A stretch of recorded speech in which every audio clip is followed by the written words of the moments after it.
During this election, we've been hearing a lot about fiscal responsibility, but it's impossible to deal with the issue of fiscal responsibility without talking about the costs of growth. I've been raising the issue of costs of growth since the mid-90s, but I believe that this is one of the most pressing issues that we face as a city. We've added almost 250,000 people to our city in the last 10 years. That's the size of the city of Saskatoon. That's very difficult on a city without dealing with the issues of growth.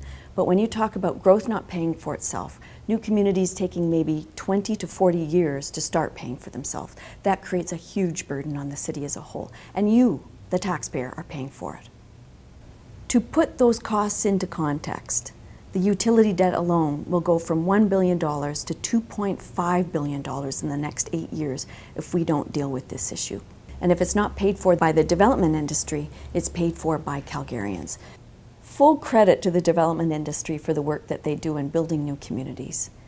Choice is important, but it's important that we also associate the free market with that choice. Free market doesn't mean a public subsidy. Beyond the issue of infrastructure costs, there's the ongoing issue of operating costs, those annual costs like providing fire halls, snow clearing. Snow clearing in a sprawling city costs a lot more. We need to talk about those things. We can no longer afford this public subsidy. We need to start growing more intelligently, looking at the long-term costs of this growth, and ensure that we have a city that responds to a changing world.